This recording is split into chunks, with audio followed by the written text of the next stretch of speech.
So I welcome you to the second session of system of particles, and in this we will be making guided mind maps for conservation of momentum, right?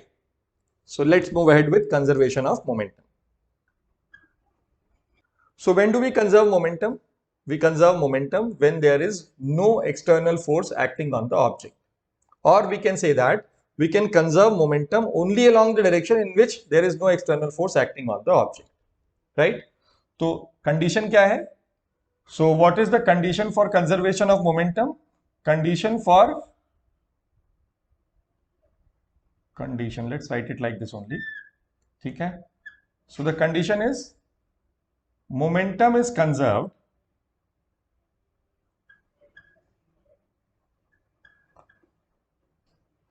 along the direction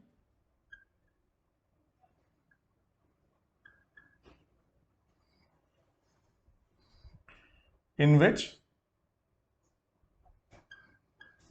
F external is 0.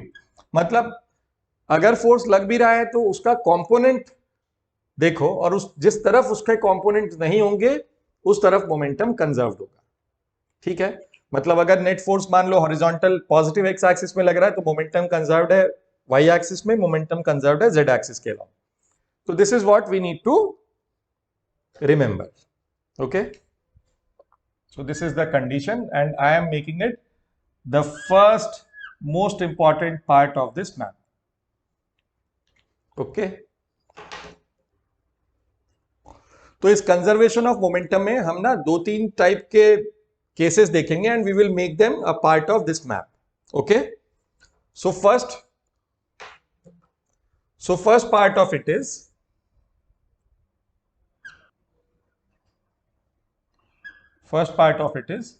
motion of center of mass.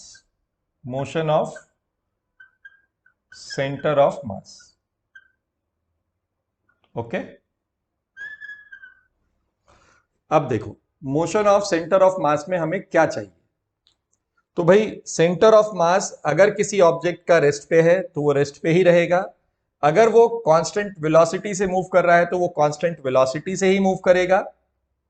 ठीक है, और तो पहला वाला case हम देखते हैं कि भाई हाँ, तो मोशन ऑफ सेंटर ऑफ मास से क्या मतलब हुआ कि भाई अगर कंजर्वेशन ऑफ मोमेंटम हम कब करते हैं, जब फोर्स नहीं लगता है. इसका मतलब अगर मोमेंटम कंजर्व्ड है सेंटर ऑफ मास का, तो if it is at rest it will remain at rest. If it is moving with a constant velocity it will keep on moving with a constant velocity. So let's see some cases. So the first part of it is, suppose करो ये एक object है, इसका मास है से m1 और इसका मास है से m2. इनके बीच का डिस्टेंस दे रखा है तुम्हें d. ठीक है, the distance given is d. Now what happens is, let's say this is the place of its centre of mass. So we are aware that इसका डिस्टेंस r1 ये होता है और r2 अभी देखा था हमने, this is r2, right. Now these objects they start moving towards each other because of mutual attraction. तो let's say the displacement of m1 is delta r1, right? This is given to us. We want to find what is delta r2. ये निकालना है मुझे. तो क्या होगा, there is no external force acting. अगर हम इन दोनों को सिस्टम ले लेंगे तो there is no external force acting, right? तो जब कोई एक्सटर्नल फोर्स नहीं लग रहा है तो since F external is equal to 0, therefore momentum is conserved. तो मोमेंटम इज कंजर्व्ड, इसका मतलब P0 था इनिशियली क्योंकि दोनों रेस्ट पे थे इनिशियली, तो P0 है और P कंजर्व्ड भी है. ये भी ध्यान से लिख लो इसको, है ना. तो फाइनल मोमेंटम भी 0 होगा, मतलब सेंटर ऑफ मास जहां था वो वहीं रहेगा, वो वहां से कहीं नहीं जा सकता है. ठीक है, तो let's write the position of center of mass is given with respect to some position on the ground g, right, is given as m1 r1g plus m2 r2g divided by m1 plus m2. Simple है ना, ये बहुत simple है. तो the change in position delta R C M G क्या हो जाएगा बच्चों? 0 हो जाएगा, क्योंकि चेंज तो हो नहीं रहा है। तो but when you are writing this as delta, these two will also be written as delta ना। चेंज तो सब जगह इन पे चेंज होगा, तभी तो हम चेंज की बात करेंगे ना, नहीं तो क्यों करेंगे? तो this is m2 delta r2g divided by m1 plus m2। ये आ गया, equate it to 0। From here what you get is delta r2g is equal to minus m1 upon m2 into delta r1g, right? तो जिस direction में delta r1g है उसके opposite इस ratio में डेल्टा r2g मूव करेगा। ओके, तो इसको तुम ये भी समझ सकते हो कि भाई the change is also divided in the inverse ratio of the masses, जो अभी जस्ट पढ़ा था पिछली स्लाइड में। ठीक है, सो this is how the motion of center of mass takes place when initially if it is at rest। ठीक है, नहीं तो फिर हम मोमेंटम कंजर्व करवाते हैं। अगर मूव कर रहा होता है तो फिर हम मोमेंटम लिखते हैं, initial momentum, final momentum, and then we equate it to 0, right? तो this was one of the aspect of it. Let's see one more part of it जिसमें मैन प्लैंक के ऊपर मूव करता है या बुलेट्स फायर करते हैं हम। ठीक है, उस टाइप के केसेस को हम समझने की कोशिश करते हैं। ठीक है, so but let's complete this map first। Man moving on the plank, yeah,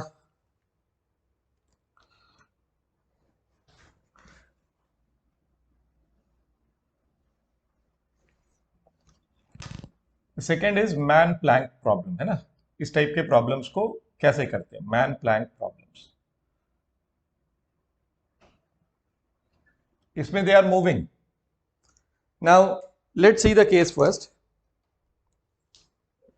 so this is a Planck,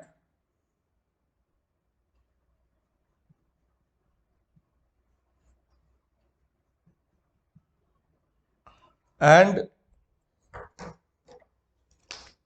mass of plank is m, length of plank is L. The man here has a mass m and he is standing at this point, right? This point is say A and this point is say B. Now initially the system is at rest. Initially the system is at rest. यहाँ पे system कौन है बच्चों? System है ये man plus plank. So I am taking तो यहाँ पे सिस्टम कौन है बच्चों? सिस्टम है मैन प्लस प्लैंक, ये दोनों सिस्टम के अंदर आते हैं। ठीक है, तो this is what you need to remember now. तो what is initial momentum of the system? Initial momentum of the system is 0। What should be final momentum of the system? It should be equal to 0 because even though the man walks on the plank, हाँ condition वो दी हुई है, पहले उसको हम समझते हैं। ठीक है, the man started walking on the plank with a velocity u relative to the plank। तो रिलेटिव वेलोसिटी क्या है मैन की प्लैंक के रिस्पेक्ट में? It is u। ठीक है, तो पूछता है what is the recoil velocity of the plank. So what we intend to find is recoil velocity of the plank, हमें ये निकालना है।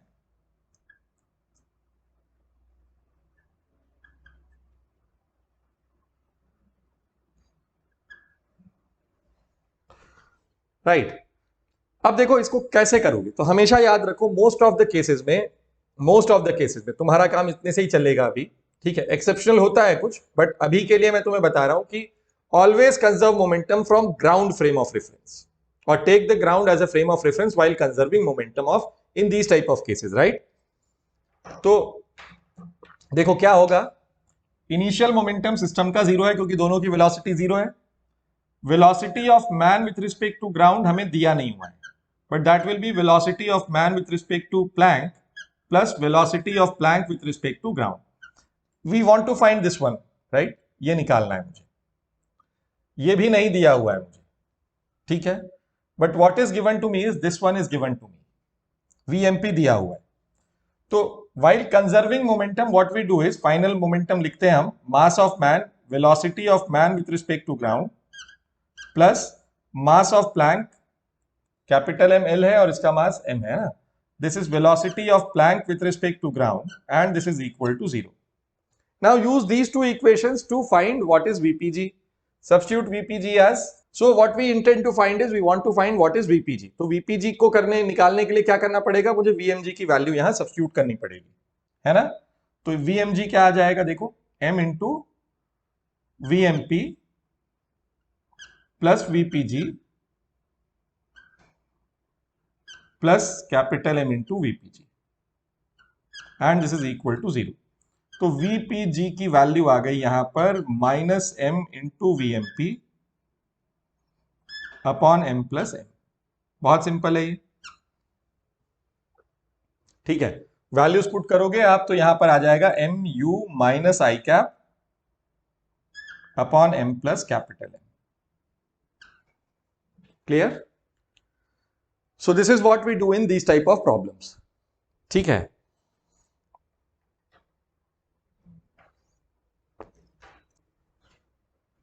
तो देखो यहां पर हम 1 2 3 गन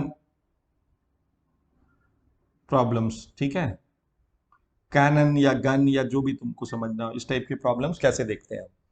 तो यहां पर क्या होता है, एक कैनन है, एक गन है यहां पर,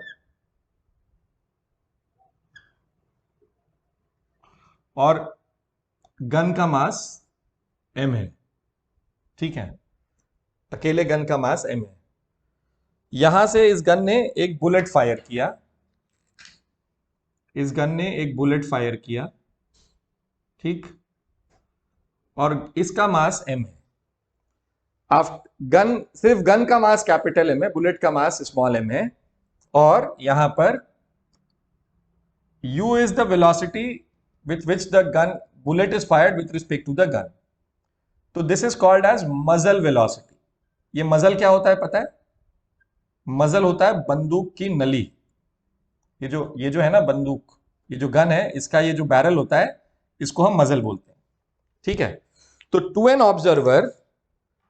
observer standing on this bullet, sorry on this gun, the bullet seems to be moving with velocity u.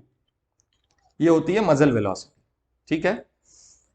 अब देखो उसके पहले क्या था, सिस्टम रेस्ट पे था, so initial momentum of the system is 0. कोई एक्सटर्नल फोर्स नहीं है यहां पर। कौन है सिस्टम, कौन है, bullet.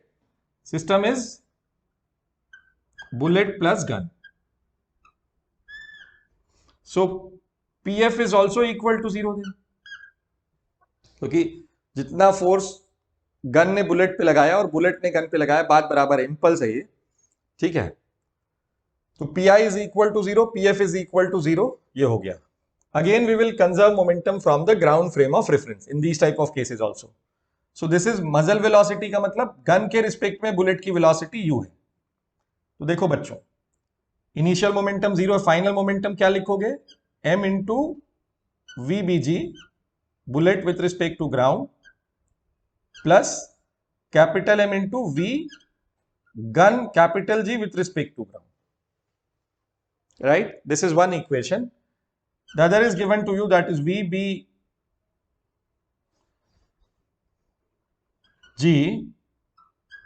is equal to velocity of bullet with respect to gun plus velocity of gun with respect to ground. ये मिला बेटा आप लोगों को, ठीक है। तो ये क्या है, दिया नहीं है, बट इसको हम यहां पे सब्स्टिट्यूट कर सकते हैं, राइट, और वहां से हमें गन की रिकॉइल वेलोसिटी मिल जाएगी।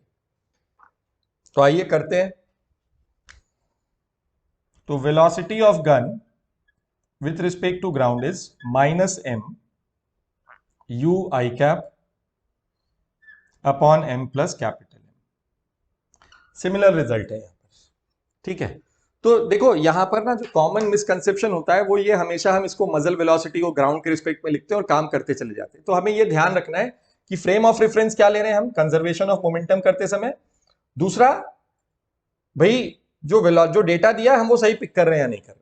So please remember this, right. So this was the fourth part of this